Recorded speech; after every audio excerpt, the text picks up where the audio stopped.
Alright, beautiful people, this is day 5 of SDAT 2021, and we're going to be kicking it off with Bugsnax, any percent by Conception SR. Take it away, runner. Alright, hello everyone. My name is Conception SR. We're going to be doing some Bugsnax, but not before I introduce my excellent commentator. I am Ness underscore. The underscore is silent or pronounced.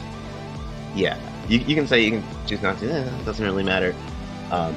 I, in 10 air quotations, run this game.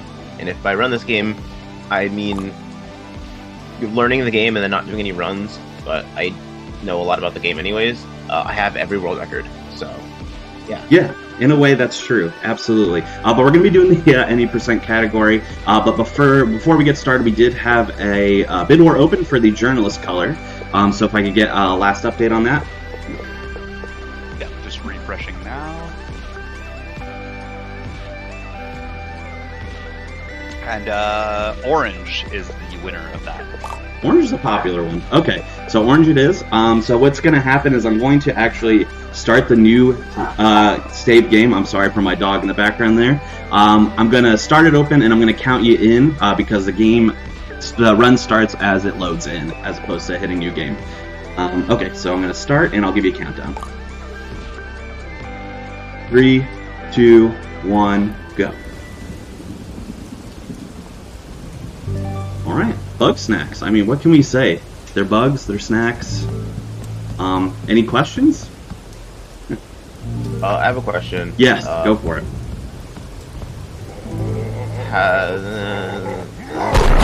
Yeah. Alright, good question.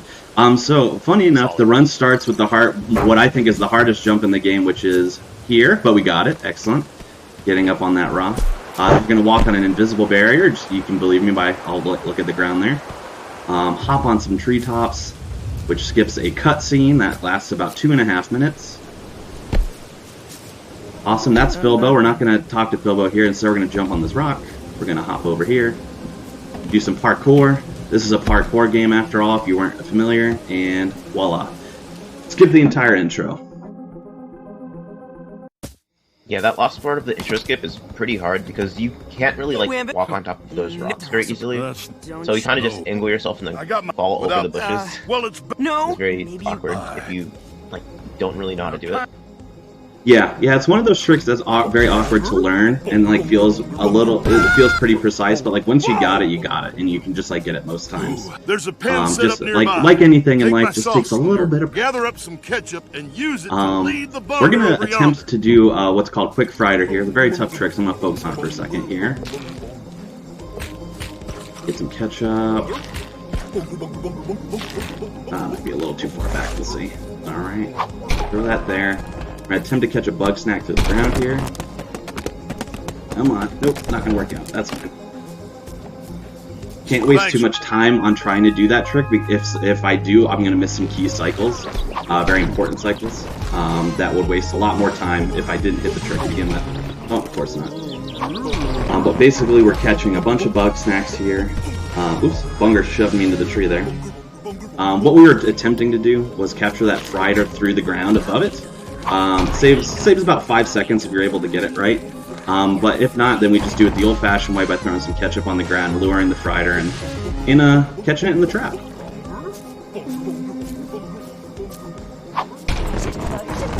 Alright, great. Yeah. We got all of the Bugsnax that we're going to catch in the run have been caught now. Well, let's start. Yeah, this part of the game tries to introduce just all the Bugsnax just being on cycles, just exploring around, doing whatever. You can kind of just, catch them. Alright, they're too wily for your trap. But if you've ever heard the Bugsnax song. But yeah, you can scoop them right up in any percent, you don't really have to catch that many Bugsnax, just because there's a bunch of skips that you're able to do pretty early on. Yeah, with all the skips that we do in the game, we skip about... I would say we skip about 95% of the game. Maybe 92% of the game. weirdly enough, this area, which is called Garden Grove, no matter what category you run, be it any percent, 100%, no major skips, whatever the case may be, you cannot finish this area early. You can get out of bounds, but even if you do so, the loading zone won't trigger until you complete the required quest. It's the only area in the game that does this. We're not really sure what the deal with that is. But here we basically just have a tutorial that we just have to mash through a little bit. I just want to say I hate Vefika. Yeah, that tends to be the consensus. Vefika is not popular. I turned her into a giant hot dog in my run. I could not stand her. Now, see, weirdly enough, if we were playing no major skips or 100%, you figure out that Befika's favorite Bugsnax is a hot dog, so that might have been a blessing, depending on what she liked. You know, if she wanted to be a hot dog or if she just wanted to eat a hot dog. You know. But all right, so at least like 9 hot dogs. So yeah, I think yeah, that's probably well, you could eat 1 hot dog, and you have to feed her 14 snacks to do it. It could be 14 hot dogs, or it could be anything, and then you just turn them into hot dogs towards the end of the game. Really? When you have that ability. Well, but basically, we're in the hub zone now. We are a journalist, as the bid war indicated, so that's why we're doing an interview here with Philbo. It's unskippable. But don't worry, we're soon to be doing a bunch of skips. Starting now. starting now, Pog. There we go, first try. Basically, we're skipping into one of the areas that's not unlocked until probably like 40% into the game early, just by using geometry, or trying to use geometry. There we go. You hop on to things to give us just enough lift, and now we get into what's called Sugar Pine Woods early. Now, Sugar Pine Woods also has an area past it, which is actually like the last unlocked area in the game, called Frosted Peak. And luckily enough for us, we can get into Frosted Peak early as well by doing what's called Avalanche Skip. You get up here. Here we go. And then just fall down. Now, the game is really confused now, because we're not supposed to be in Frosted Peak without our tools, so therefore the game gives us all the tools. The game doesn't really know how we would be here without them, so it figures, oh, you must have got here normally. Here's all the tools that you were supposed to have. Which is good, because we need some tools to do this next skip here. Yeah, so that skip is pretty useful in like Bugsnax Bingo, just because it's one of the easiest ways to get all of the tools, so you can just start.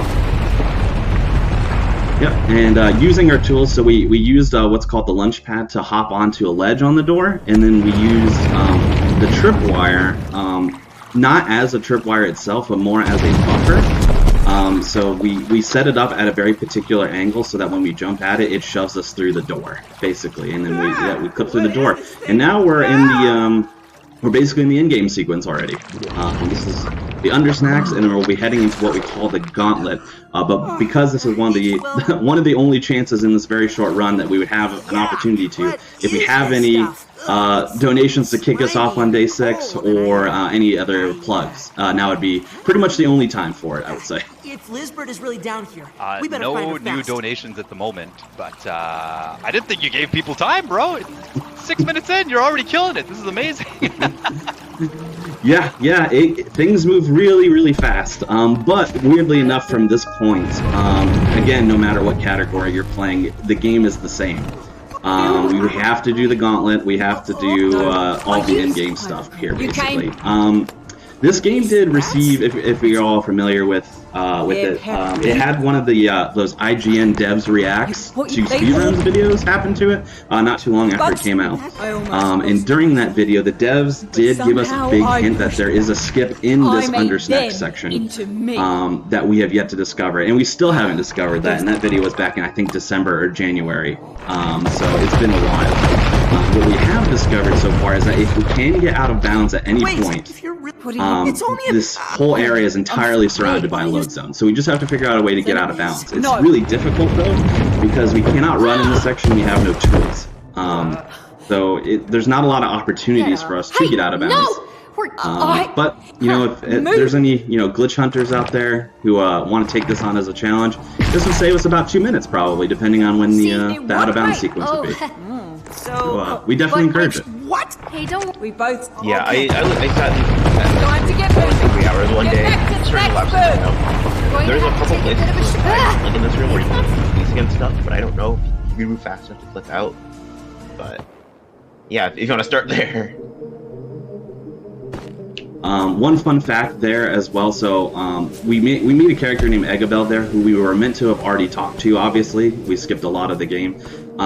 If we mash the action button or the talk button while she's throwing us out of the cave there, the game attempts to talk to her as well. Oh no, that's fun. Well, no, that's fun. Okay. The game attempts to talk to her as well, and for some reason it triggers the loading zone like 3 seconds early, for whatever reason. So it's a nice little fun speed tech there. I was attempting to hop on a fence post there to parkour across the treetops. It saves about a second, maybe 2, as opposed to falling down there and just taking the bridge. But the rumble got me. Great. And we are now in the Gauntlet. They're holding snort. Holds. Oh. Yeah, so the Gauntlet is pretty straightforward. It's almost like a Mega Man boss rush. You have to use all the tools. You have to be pretty proficient with all the tools to good luck. slap Bugsnax and stuff, and hit them with spike balls and whatever. I don't know if I'm allowed to spoil this part of the game, because you should just play it. But yeah, it's pretty difficult, especially like the first time doing it. Because the first time I did it, I definitely had a bit of a hard time.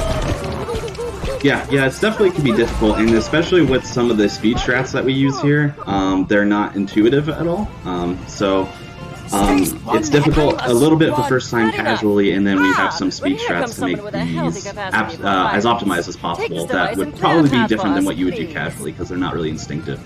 For example, the first one is here, so instead of letting the bugs come at us straight on, we're going to hop on the side so we can just knock them out in one punch, like that. And we can do that for these strands of 4 as well, same deal. We are going to trigger a little loading zone, because these are going to pop up, and then as they're popping up, we're going to punch early, which opens this door early, and then we're going to hit them. We're going to hit them from behind as opposed to in front, because when we hit those are praying picantuses, which break into other Bugsnax you probably just saw once they explode. But if you hit them just so, you can actually make it so that that would shell and Floofty, that they can swallow them whole if you hit them just right, or at least they will swallow a good amount of the pieces, as opposed to you having to hit the pieces individually. So it's a lot faster that way. Yeah, if you can just combine and stuff, for the most part, it's just faster.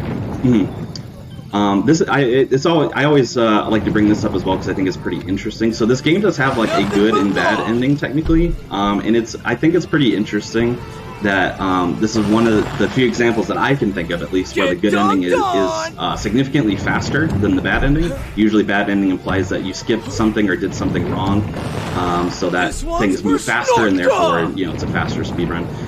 But the bad ending would have a lot of our friends here succumbing to Bugsnax, which would involve me having to have fed them a number of Bugsnax before for that to even happen, and then with all these challenges, just letting the Bugsnax attack them. So yeah, that would take a lot more time than just me doing the challenges successfully. Yeah, and you can't possibly get the bad ending if you complete a character's entire side quest line. Yep, that's right. Like, the game just doesn't want you to make them die. Yeah, the game is like, you invested enough time into completing this character's story. We're not going to then let them fall. Especially because a couple, or at least one of them, involves fully transforming them before. So that if they got hit with one single Bugsnax, they would be in trouble.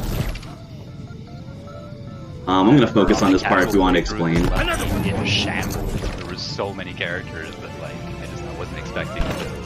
I guess the game just takes a big turn in terms of how serious it gets. It goes from being a child's game to becoming super sad at some points, and it definitely shattered my soul. Yes, yeah, absolutely. This is one of those games that seems one way on the surface and then subverts your expectations. I'll just leave it at that, because I want people to play it. I don't want to spoil you, but yeah, play this game. Please, it's really, really good. It's like top 10 games for me. Yeah, it's super good. Alright, and perfect. Weirdly enough, usually I need a lot of focus on that section because that is barrels, and that's the hardest of the Gauntlet challenges there to do quickly. It's not terribly hard to do casually because you can just individually lock on Bugsnax there and shoot barrels. But if you notice, we were very precise with both our timing and our placement of the barrel so that we would destroy all of the Bugsnax in the wave at once, as opposed to targeting them individually, with the exception of the last wave, which has too many Bugsnax to destroy at once. So we do it in 2 barrels instead of 1. But yeah, basically when that happens, that's a perfect barrel. Yeah, something that I didn't bring up earlier that I feel is super worth bringing up. Inception is playing on the PS5 version, and for the most part, everything is the same except for on the PC version. I think there's a down where you can fast travel, which isn't useful for this category, but for categories like 100% or no major skips, it's a bit more useful. And there's also, you know, you can rebind your keys and stuff. I don't know if you can do that in the PS5 version, but a lot of the runners rebind like text advance and like all that stuff to scroll wheel, so they can just advance text super fast, like spamming the scroll wheel. So mashing is a lot easier on PC.